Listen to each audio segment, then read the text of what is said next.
Welcome to the deep dive. We're the show that, cuts through the noise to get you those crucial insights, the ones you need to be really well informed. Today, we're plunging into a topic that's just everywhere, the metaverse. It's a huge buzzword, and I think many of us are still trying to get our heads around it properly. Okay, let's unpack this. Our mission today, it's to move past the hype, the headlines. We want to really explore the fundamental concepts, the frankly staggering economic potential, and also the pretty complex legal and social stuff that's popping up in this new digital world. And we've pulled together insights from, well, all over the place for you. Market forecasts, academic research, legal analyses, even real-world case studies. The idea is to give you a comprehensive overview, but, keep it digestible. Just for you. Yeah, and what's really fascinating here is just how fast this whole concept is shifting. It's moving from like pure science fiction to something tangible, a real economic and social force. This isn't just some passing trend. It feels like a fundamental change in how we'll interact, work, maybe even create value online. So this deep dive, it should give you the context you need to really grasp its significance, why it matters to you. Okay, so let's start right at the beginning. When we talk about the metaverse, what is it exactly? I mean, we hear the term constantly thrown around. Right. Well, at its core, the metaverse is it's a virtual space. Yeah. But it's collectively created. It blends elements from our physical world with things like augmented reality, AR, virtual reality, VR, and, well, the internet itself. Think of it like a persistent, connected digital universe, a place where physical and digital realities don't just exist side by side, they actually intersect. Yeah. And this allows for really rich, interactive, and importantly, immersive experiences. It's not just a game, it's meant to be a place. That distinction feels key. So what makes it more than just a really fancy website or a complex video game? What are the defining features? Good question. There are maybe 5 core aspects that really define it. First off, immersiveness. That's huge. You're not just looking at a screen. The goal is to feel like you're in the world. VR and AR tech are crucial here, making those virtual environments feel incredibly real, really engaging. Okay, so feeling like you're actually there. Exactly. Then there's this idea of integrated reality. Components can kind of move between the real and virtual worlds. Think digital objects appearing in your room via AR. Ah, like those apps where you can see virtual furniture in your living room. Precisely, yeah. Yeah. But imagine that taken much, much further. Or your real-world actions affecting things happening in the virtual world. And crucially, it's about community and interaction. It's designed as a place for people to genuinely meet, communicate, work together, even attend concerts or parties, regardless of where they are physically. So social connection is built in. Absolutely. And then, of course, there's the digital economy. This is a big one. Users can actually own, buy, sell, trade digital things. Virtual clothes, land, art. And this is often powered by things like NFTs, non-fungible tokens, cryptocurrencies, and blockchain technology. So it's not just a space to hang out, it's a marketplace too, a functioning economy. Exactly right. Which ties into the 5th aspect, this idea of sustainability and independence. Unlike a single game you close, the metaverse is designed to be continuous. It doesn't rely on just one company or platform. It's always on, always evolving. And the content is constantly being developed and changed by its users, whether you personally are logged in or not. And it's important to remember it's not just one single metaverse, is it? No, absolutely not. That's a really common misconception. Yeah. Well, we use the term the metaverse like it's singular. It's really more of an umbrella term right now. Yeah. There are actually many different metaverses already out there, and they aren't all connected or interoperable. Well, not yet anyway. And more are popping up all the time. You've got centralized ones like, say, Second Life, which has been around for ages, and then decentralized platforms like Decentraland. And how you access them varies too. You might use a simple web browser or VR goggles, AR glasses, maybe even those futuristic haptic suits that give you physical feedback. It feels so cutting edge, so new, but what I found genuinely surprising when we were researching this is just how far back the idea goes. It kind of reframes everything that's happening now, the actual word metaverse. That was first used by Neil Stephenson in his 1992 novel Snow Crash. Yeah. Sci-fi, right? But the journey, the attempts to build something like it, started way earlier. We saw very early VR-like machines like Morton Heilig's Sensorama. That was back in 1952. Incredible, isn't it? Yeah. Then in 95, there was Active Worlds, an early sort of prototype where people could explore virtual places. But a huge milestone was Second Life, launched in 2003. That was significant. Users had avatars, they could interact, build things, even trade virtual goods using its own currency, the Linden dollar. And if you connect that to the bigger picture, You can see how those early attempts, those virtual worlds, they really laid the groundwork. They proved the concept in a way. Then you get things like the Oculus crowdfunding campaign in 2012. They raised, what, $2.5 million?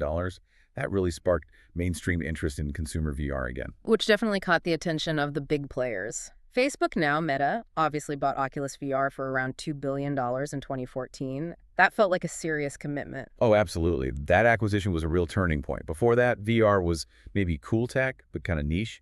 Meta's move, and then later their big rebrand.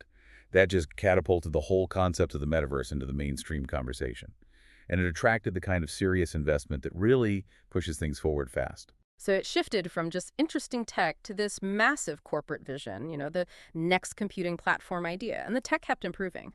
By 2020, we saw over 5 million VR and AR kits shipping each year. That access is crucial, right? Definitely. Need the hardware. Then, 2021, the big one. Facebook officially becomes Meta, pours $10 billion into it, hires 10,000 people just in Europe to build the metaverse.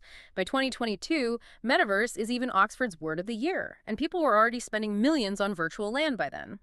Looking ahead, analysts are predicting the global metaverse industry could be worth almost $100 billion by 2030. So what that timeline really demonstrates is this clear progression from these niche virtual worlds and sci-fi dreams to absolutely massive strategic investments from the world's biggest tech companies.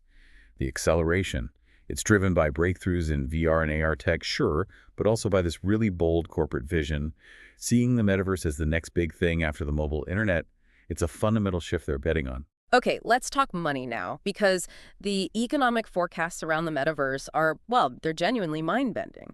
Mortar Intelligence puts the market at over $116 billion this year, 2024, and they see it growing to nearly $670 billion by 2029. That's a huge growth rate. And that's just one estimate.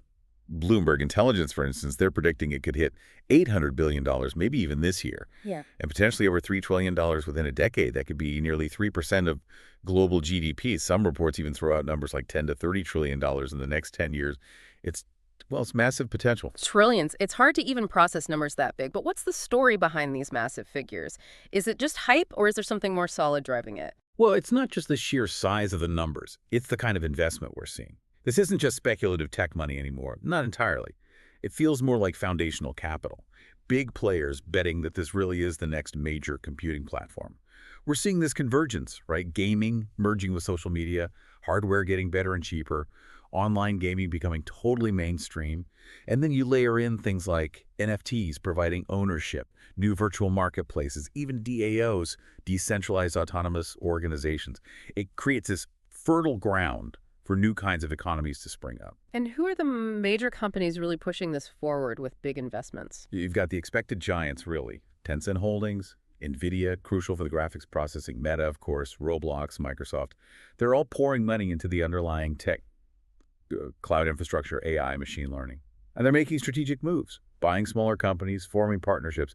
It really signals that the smart money, as they say, is moving into this space. It suggests a long-term belief, not just a short-term fad. And we're seeing this translate into actual assets being bought and sold, right? Like that virtual real estate you mentioned earlier. Absolutely. Those virtual land markets, places like Decentraland and the Sandbox, they've seen some really substantial investments. Remember that record-breaking sale in 2021?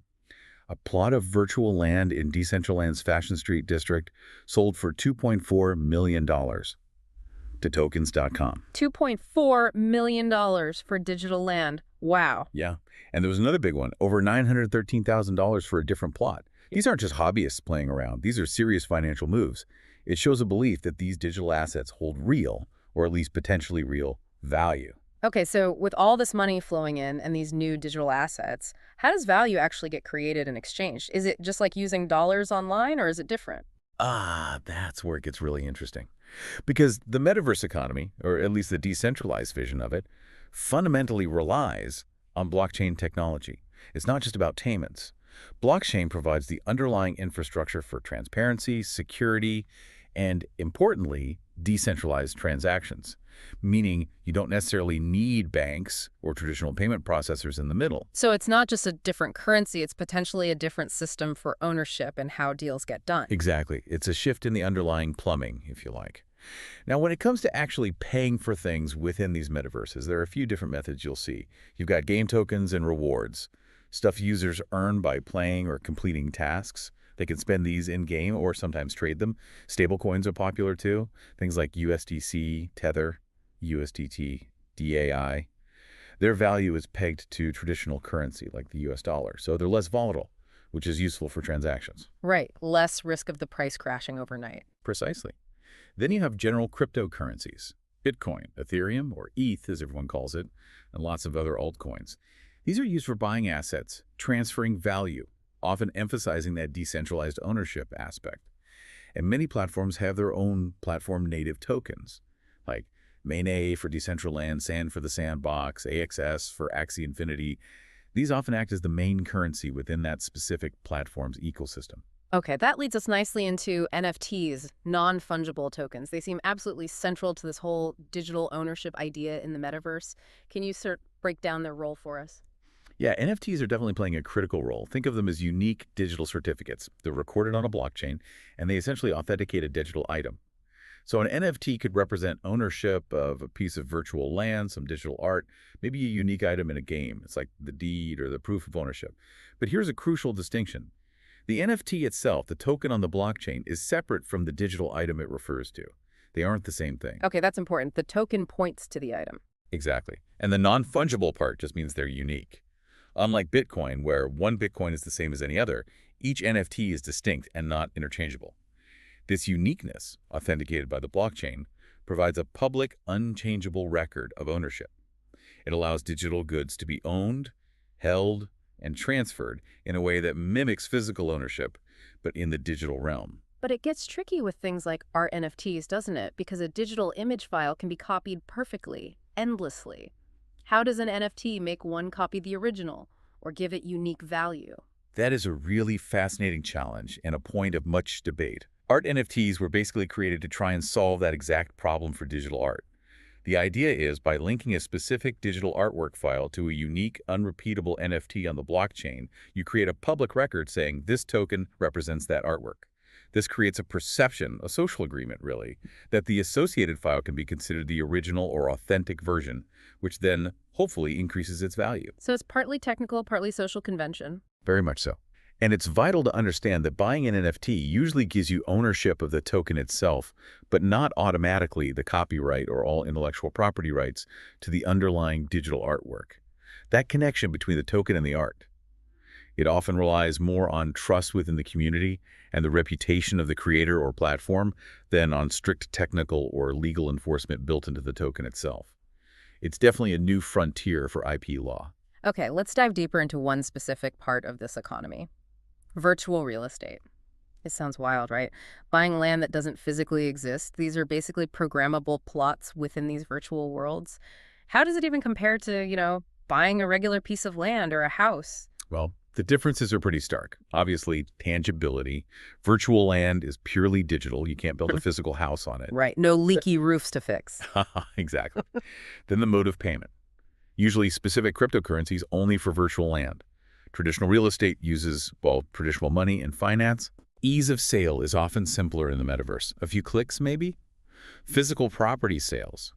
Notoriously complex and slow, though arguably more secure legally right now. Good point. And value. That's a big one. Virtual property value is tied to the platform, blockchain tech. It's highly volatile, very speculative currently. Physical real estate, while it has cycles, is generally considered more stable, historically speaking. And taxes. That sounds like a minefield. It is. Right now, virtual land kind of exists outside normal government jurisdictions. So it's not typically subject to property taxes or the same regulations as physical land. But that's almost certainly going to change as regulators catch up. It's a huge area they're looking at. So with all that volatility and uncertainty, why are people buying this pixelated land? Is it just speculation, hoping the price goes up? Speculation is definitely a big part of it, yes. Flipping land for profit. But there's more to it. People buy it to socialize, build virtual homes or clubhouses, for gaming experiences tied to land ownership, and critically, for monetization.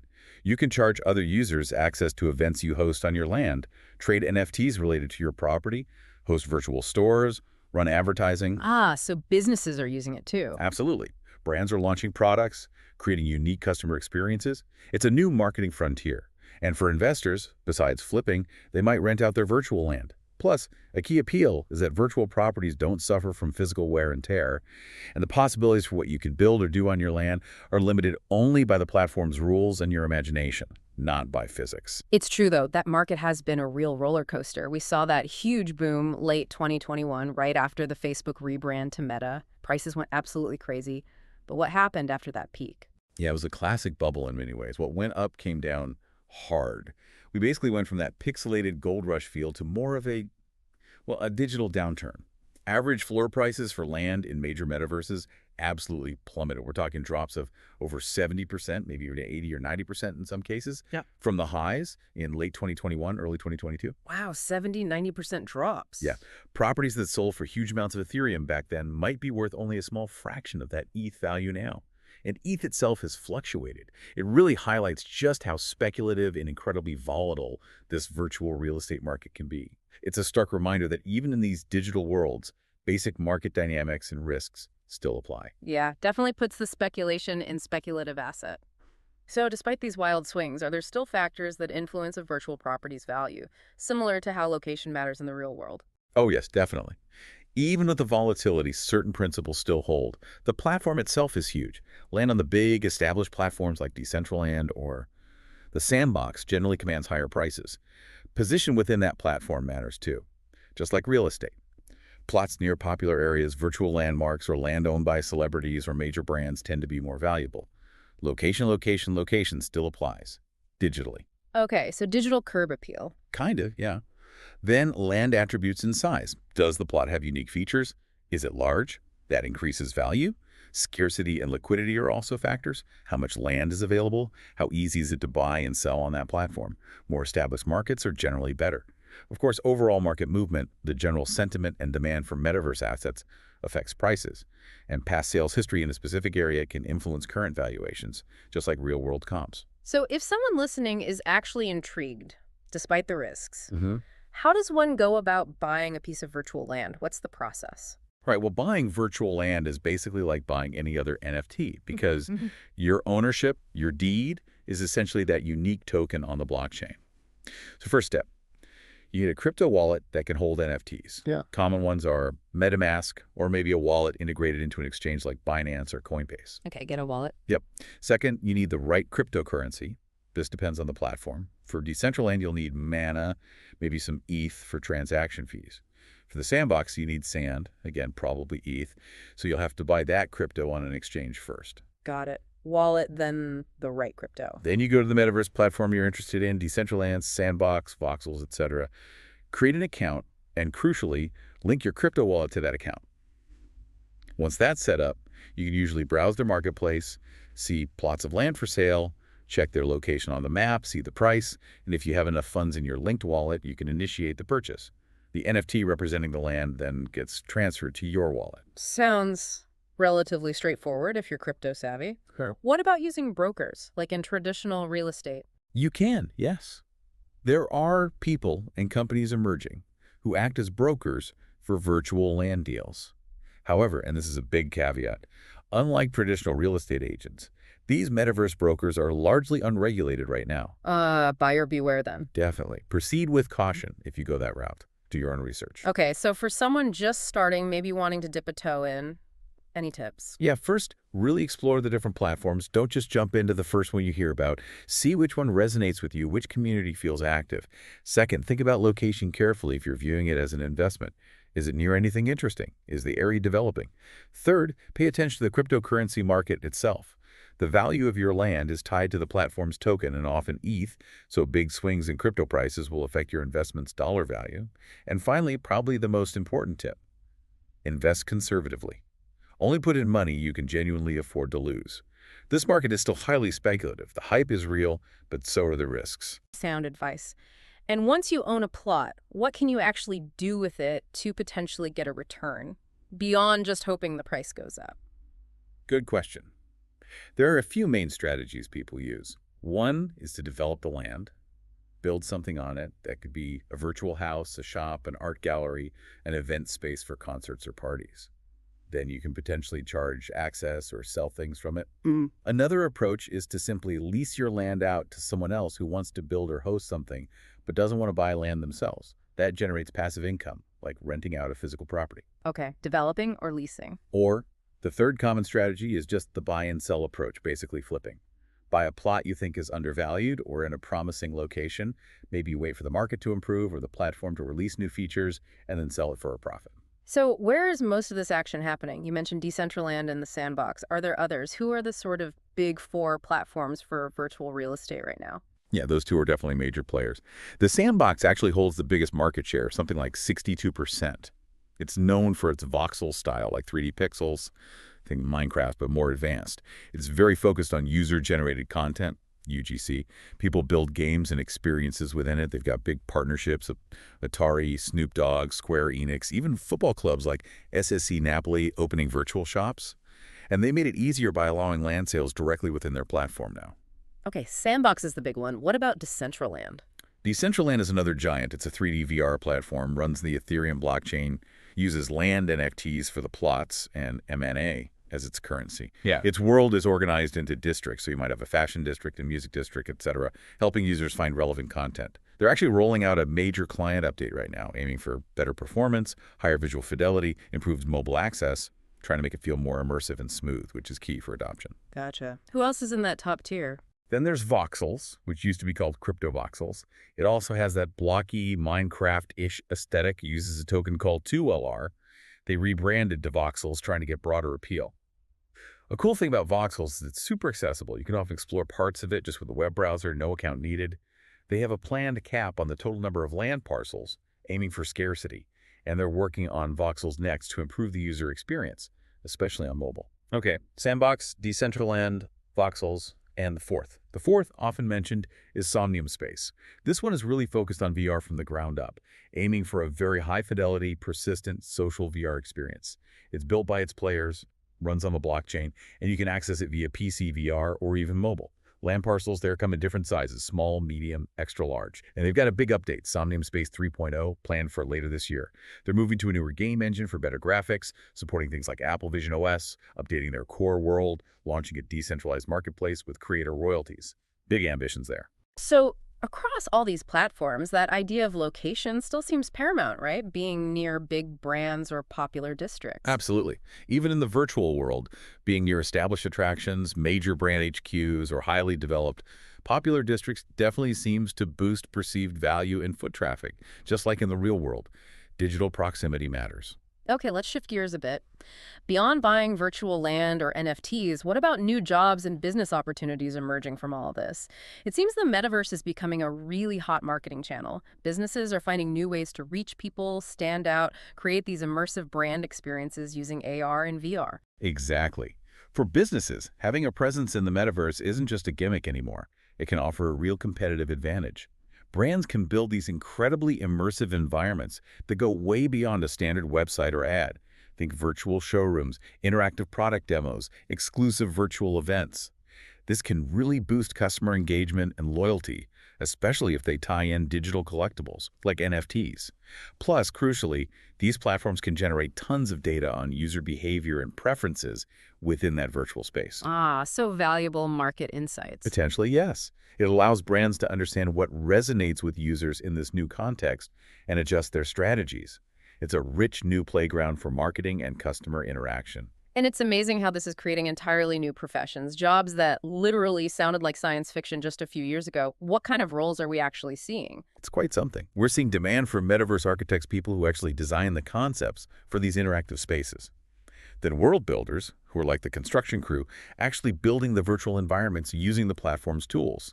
You hear terms like data bounty hunters, maybe focused on finding security vulnerabilities, metaverse ethicians, grappling with the new ethical questions arising, advertising experts who specialize purely in virtual world campaigns. Wow. Event directors too, right? For virtual concerts. Yep, event directors managing virtual concerts, art exhibitions, conferences, avatar designers and stylists, because how you look matters in the metaverse.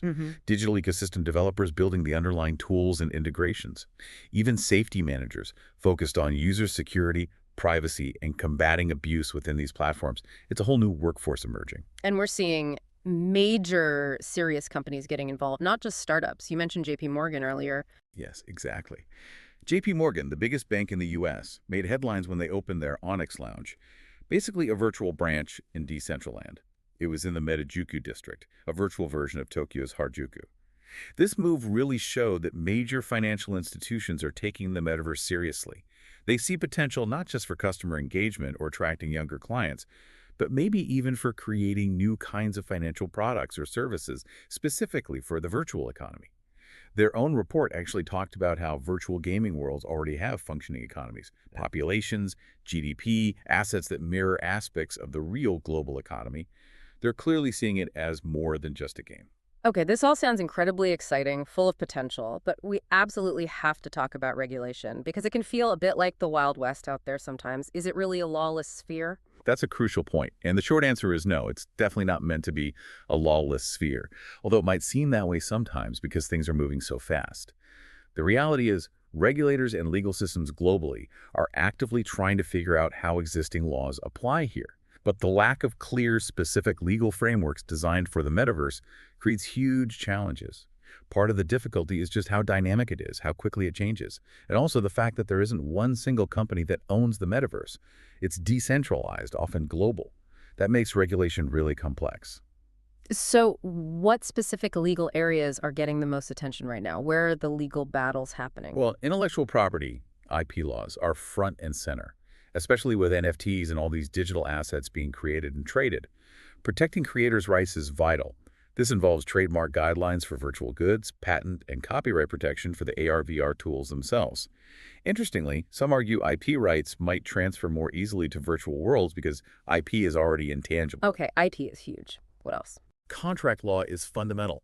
It governs all those virtual transactions, the terms of service agreements users click, deals for virtual goods or land.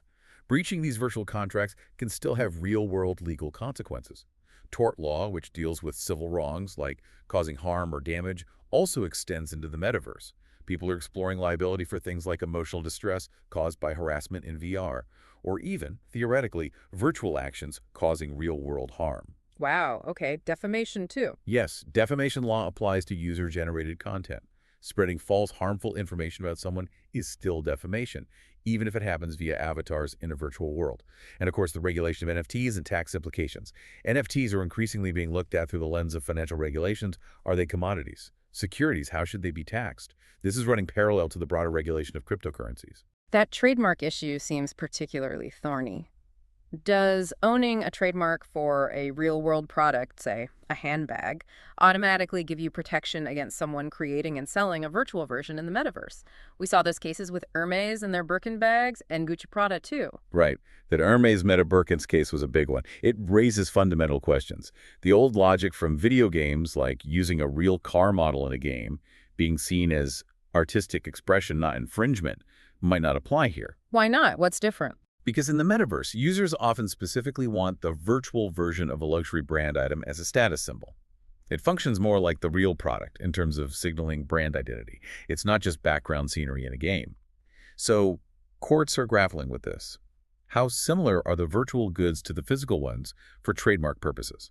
The general legal thinking seems to be evolving towards seeing them as potentially distinct but related. This often means that brand owners probably need separate trademark registrations, specifically covering virtual goods and services to ensure robust protection in the metaverse. They can't just rely on their existing physical goods trademarks. And then there's the global nature of it all. Trademarks are usually territorial, country by country. How does that work in a borderless metaverse?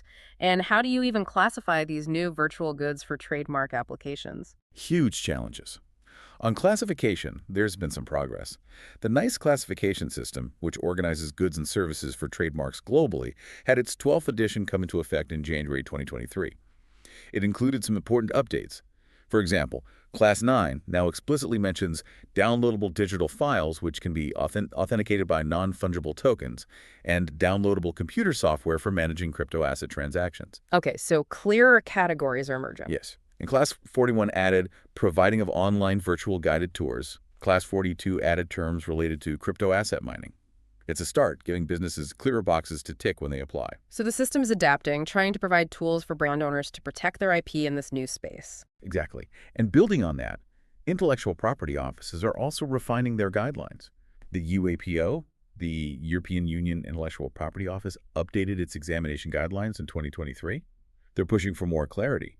You can't just say virtual goods anymore. You need to specify what kind of virtual goods, like downloadable virtual clothing. And if you mention NFTs, you need to clarify the asset being authenticated, like downloadable digital art authenticated by an NFT, and put it in the right class, usually class 9 for downloadable goods. It's all about adding precision. Okay, so beyond the legal complexities of IP and contracts, what are some of the other big challenges or risks people should be aware of in the metaverse? Well, cybersecurity and privacy are absolute and massive concerns. NFT marketplaces and crypto exchanges are targets for fraud, theft, hacking. We see scams all the time. And data privacy. It's a huge issue. These platforms can potentially collect enormous amounts of data about user behavior, interactions, even biometric data from VR headsets. How that data is used and protected, and whether regulations like GDPR can keep up, is a major question mark. The FTC in the U.S. has limitations here. Right, and the market volatility we talked about. Definitely. Volatility and speculation remain huge risks. The value of cryptocurrencies and NFTs can swing wildly. Anyone involved needs robust risk management. What about the tech itself? Can it handle millions of users? That's the infrastructure and scalability challenge. Some blockchain networks struggle with high transaction volumes.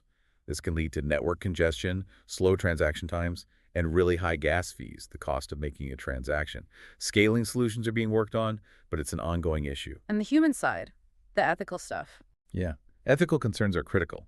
We're talking about potential for increased cyberbullying, harassment, scams, hate speech, impersonation, all the problems of the current internet, but potentially amplified in these immersive environments. Personal safety, mental health impacts, these are serious considerations. And finally, we can't ignore the environmental impact, especially the energy consumption associated with some blockchain technologies, particularly proof of work, cryptocurrency mining. Though many platforms are moving to more efficient methods, still, it's a factor. Wow. Okay, so our journey through the metaverse today, it really makes it clear this is such a complex landscape. It's multifaceted, with these incredible opportunities side by side, with some really significant hurdles and risks. It genuinely feels like it could become a whole global economy in its own right. It really does. And that, I think, raises a really important question for all of us. How do we actually build this responsibly? How do we ensure an equitable digital future within these emerging metaverse spaces? Maximizing all that potential we talked about really depends on getting the balance right. We need effective openness, interoperability, but also appropriate safeguards for users. Things like privacy protection, safety measures, clear rules. And in achieving that, it's going to require ongoing cooperation. Collaboration between the tech companies building these worlds, policymakers creating the rules, academics researching the impacts, and civil society representing user interests. It has to be a joint effort, really. That makes sense. It feels like a shared responsibility. Which leads to maybe a final thought for you, the listener. As our virtual lives become more and more tangled up with our physical ones, what responsibility do you feel you have in shaping the values and the principles of this new digital realm? What does being a responsible digital citizen actually look like in the metaverse? Something to think about. Thank you so much for joining us on this deep dive into the metaverse economy and its frontiers. We hope you'll continue exploring these really fascinating and frankly pretty crucial questions.